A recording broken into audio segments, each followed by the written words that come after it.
Cambridge IELTS 5 by University of Cambridge ESOL Examinations. Published by Cambridge University Press. This recording is copyright. CD 1. Test 1. You will hear a number of different recordings and you'll have to answer questions on what you hear. There will be time for you to read the instructions and questions, and you'll have a chance to check your work. All the recordings will be played once only. The test is in 4 sections. At the end of the test, you will be given 10 minutes to transfer your answers to an answer sheet. Now turn to Section 1. Section 1.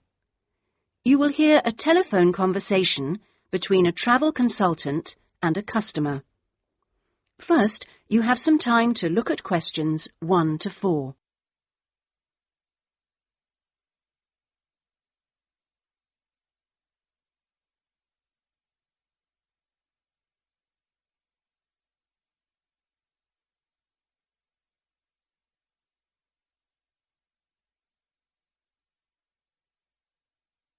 You will see that there is an example which has been done for you. On this occasion only, the conversation relating to this will be played first. Good afternoon, Dreamtime Travel. How can I help you? Oh, hello. I'm interested in the holidays you offer along the coast near here. Yes, we operate several tours up the coast. Where in particular did you want to go? Well, I like the sound of the holiday that mentioned whales. Was it whale watching? Oh, that's our whale watch experience. It's very popular, and it's based in a lovely little town with nice beaches. The holiday is called Whale Watch Experience, so Whale Watch Experience has been written on the form. Now we shall begin. You should answer the questions as you listen because you will not hear the recording a second time. Listen carefully and answer questions 1 to 4.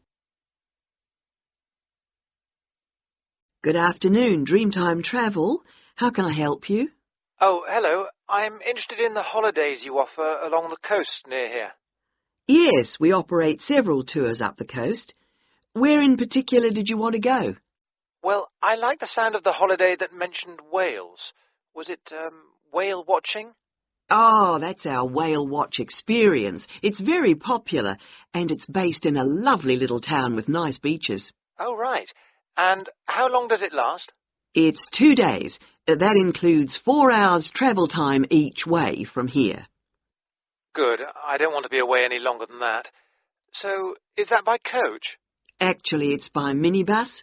We like to keep those tours small and personal, so we don't take a whole coachload of people. In fact, we only take up to 15 people on this tour, although we do run it with just 12 or 13. Oh, right. So, do you run these tours often? Well, it depends on the time of year. Of course, in peak times, like the summer holidays, we do them every weekend, but at the moment, it's usually once a month at most. And when is the next one going? Let me see. There's one in 3 weeks' time, which is April the 18th, and then we don't have another one until June the 2nd. All right. And is April a good time to go? Pretty good, though the really good time is later in the year.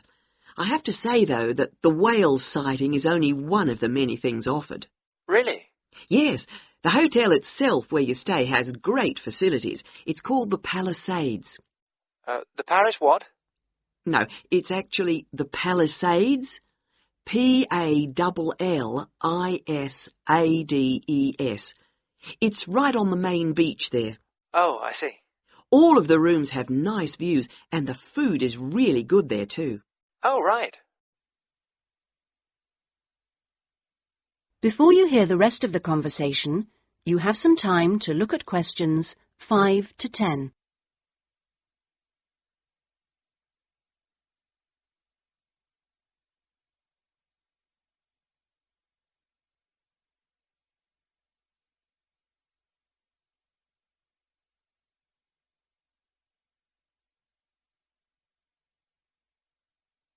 Now listen and answer questions 5 to 10.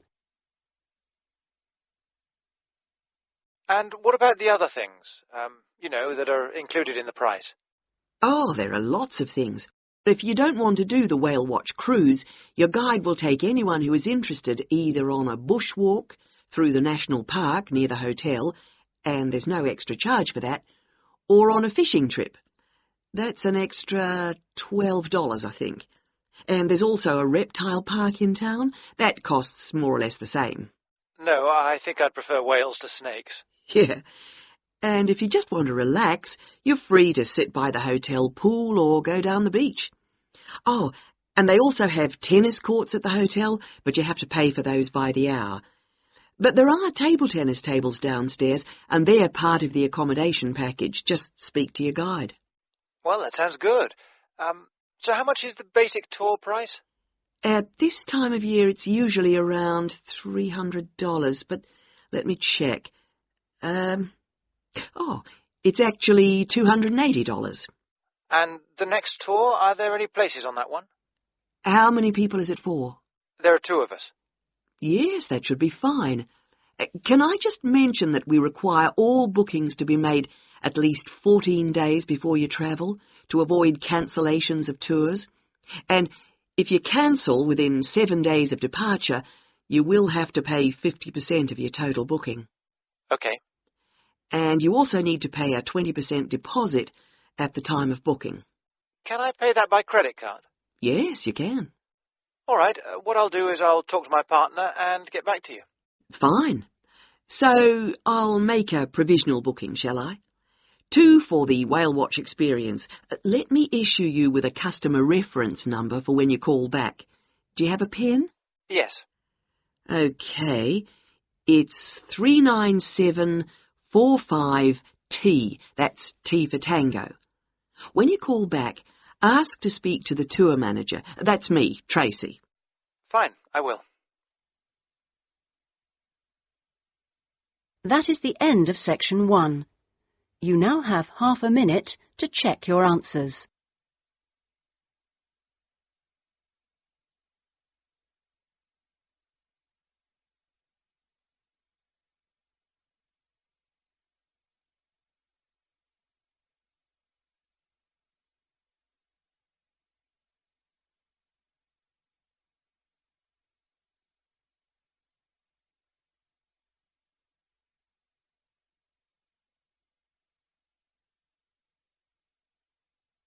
Now turn to section 2.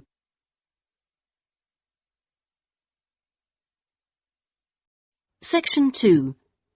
You will hear a radio program giving parents advice about buying cots for their babies to sleep in. First, you have some time to look at questions 11 to 17.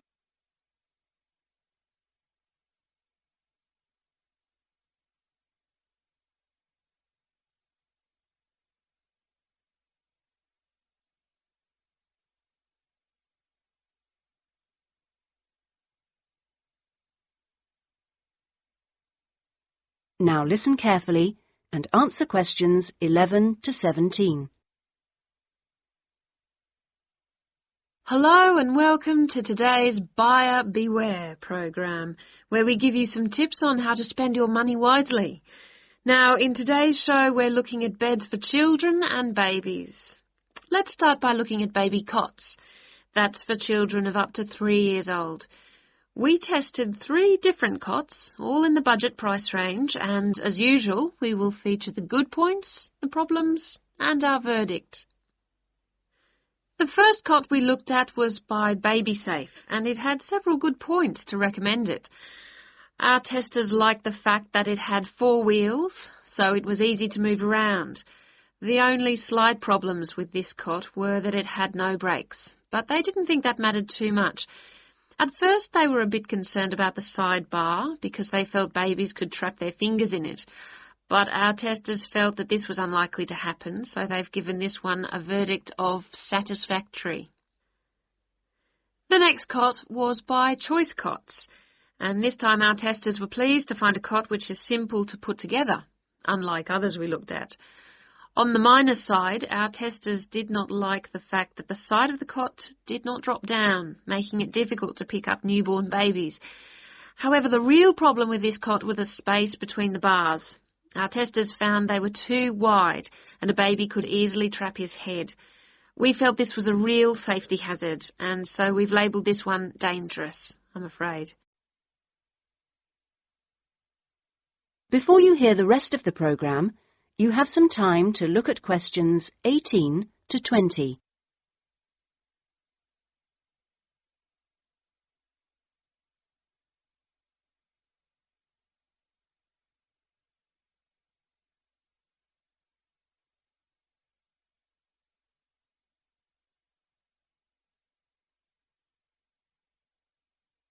Now listen and answer questions 18 to 20.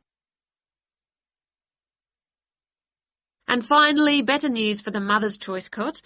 This cot was slightly different in that although the sidebar did not drop down, the base could be raised or lowered into two different positions, making it safe as well as convenient.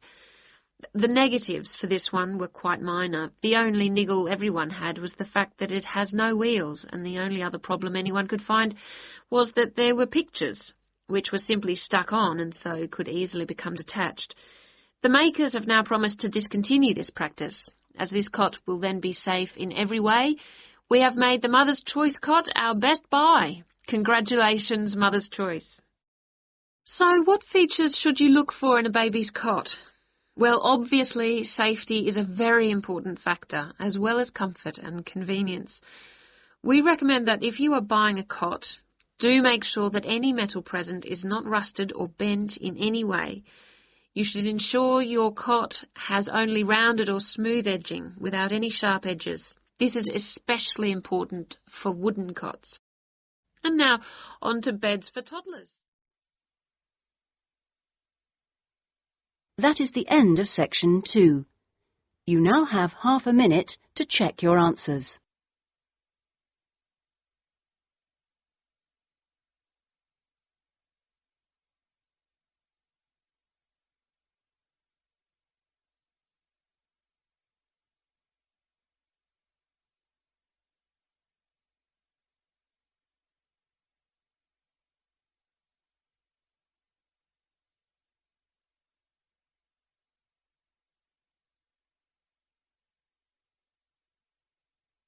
Now turn to section 3.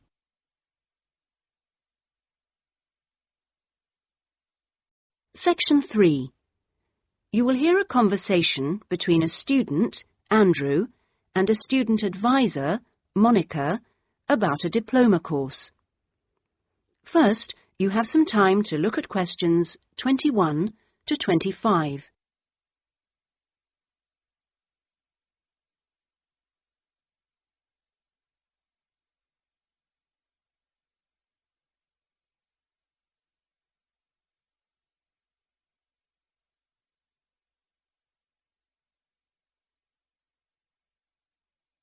Now listen carefully and answer questions 21 to 25. Excuse me, I was told to come here for advice about management diploma courses. You've certainly come to the right place. Hi, my name is Monica. Nice to meet you. My name is Andrew Harris. So, Andrew, have you seen our diploma course prospectus yet? Yes, I've already looked at it. In fact, I thought the information on course content was really useful.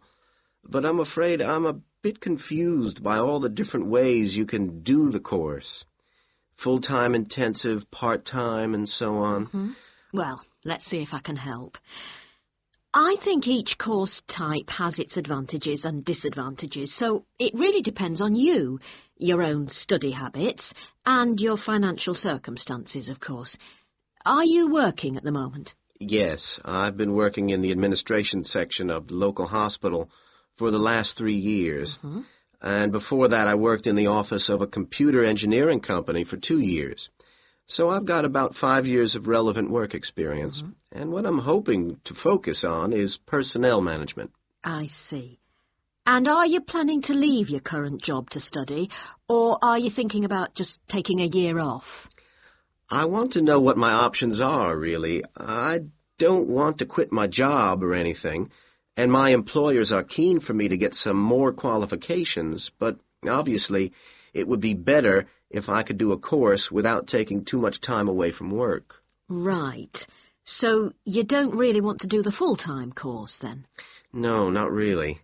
It's also a question of finances. You see, my office have agreed to pay the cost of the course itself, but I would have to take unpaid leave if I want to study full-time, and, well, I don't think I could afford to support myself with no salary for a whole year.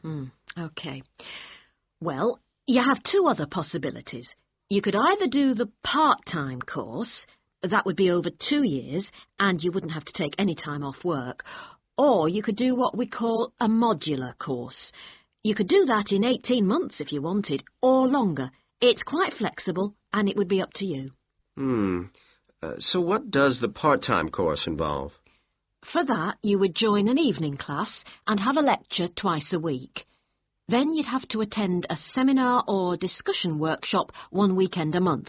What kind of coursework would I have to do? Well, it's a mixture. You'd be expected to write an essay each month, which counts towards your final assessment.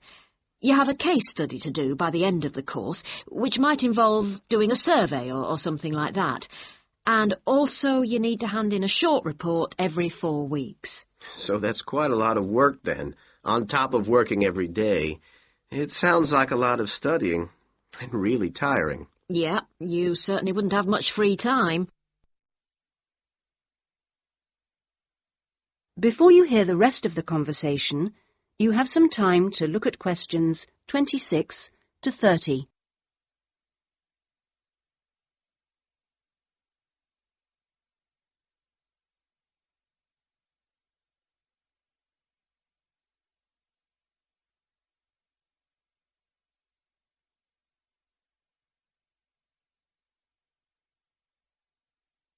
Now listen and answer questions 26 to 30. What about the modular course? What would I have to do for that? Well, that's where you get the opportunity to study full-time for short periods. That way you can cover a lot of coursework and attend lectures and seminars during the day. And each module lasts for 1 term, say about 12 weeks at a time. There are obvious advantages in this. The main one being that you can study in a much more intensive way, which suits some people much better. And how many of these modules would I have to do to get the diploma? The current programme is 2 modules, and then you have to choose a topic to work in more depth. But you can base that on your job, and so you don't need to be away from the office. And how long it takes is up to you. The important thing is that you don't have to study and work. You can focus on one thing at a time. Yes, I can see that. It certainly sounds attractive. It would be more expensive, though. I mean, I'd have to support myself without pay for each module. That's true, so that might be a problem for you. Look, why don't you talk this over with your employers and then come back? That is the end of section 3. You now have half a minute to check your answers.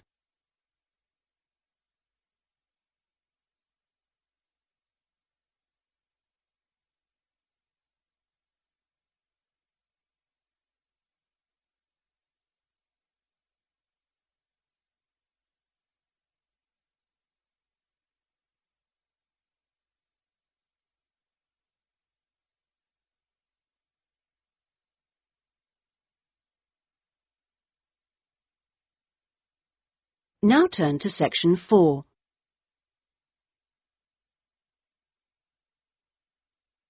Section 4. You will hear part of a lecture given by an economist about North American women's attitude to money and saving. First, you have some time to look at questions 31 to 40.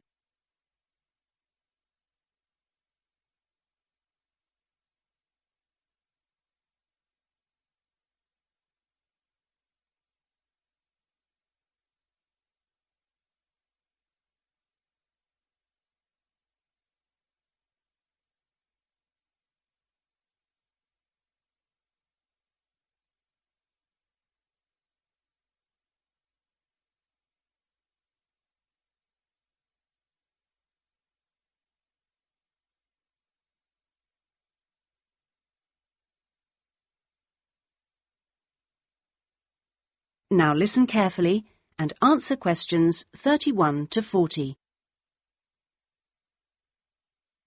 Okay, so we've been looking at the attitudes of various social and cultural groups towards the management of their personal finances, how important they feel it is to save money, and what they save their money for. One aspect that we haven't yet considered is gender. So if we consider gender issues, we're basically asking whether men and women have different attitudes towards saving money, and whether they save money for different things.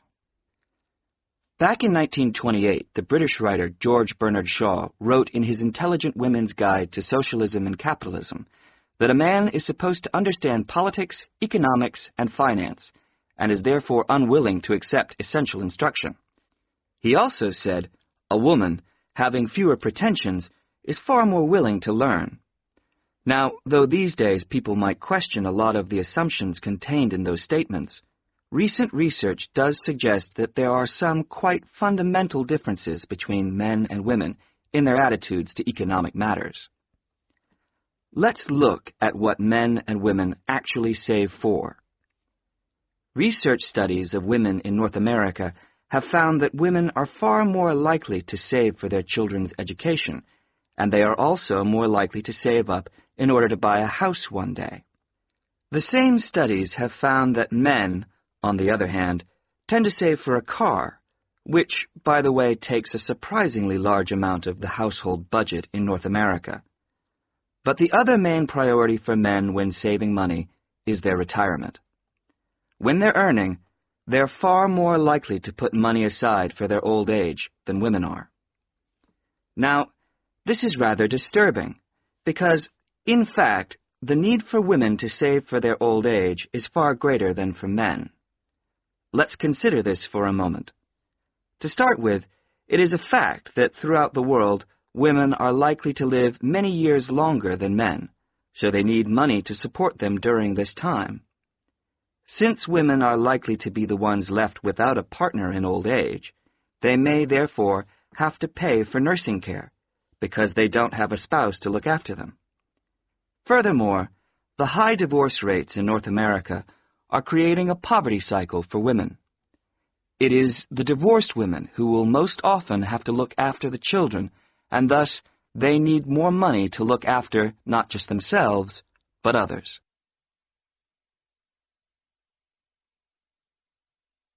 So what can be done about this situation? The population in North America is likely to contain an increasing number of elderly women. The research indicates that at present, for women, it takes a crisis to make them think about their future financial situation. But of course, this is the very worst time for anyone to make important decisions. Women today need to look ahead, think ahead, not wait until they're under pressure. Even women in their early 20s need to think about pensions, for example, and with increasing numbers of women in professional positions, there are signs that this is beginning to happen. Then research also suggests that women avoid dealing effectively with their economic situation because of a lack of confidence. The best way for them to overcome this is by getting themselves properly informed so they are less dependent on other people's advice.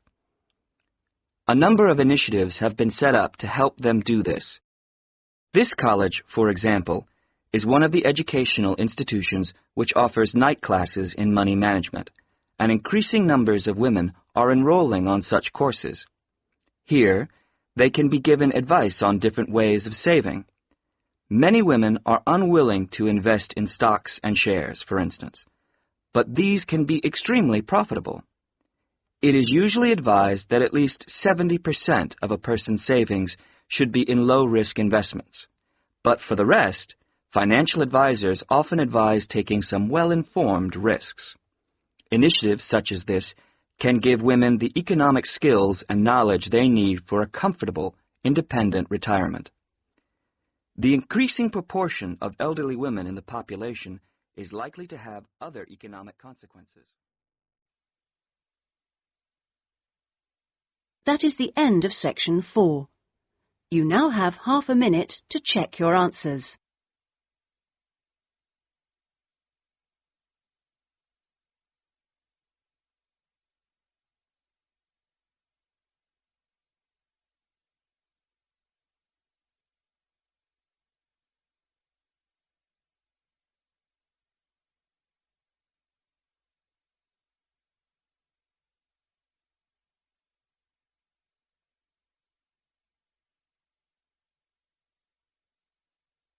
That is the end of the listening test. In the IELTS test, you would now have 10 minutes to transfer your answers to the listening answer sheet.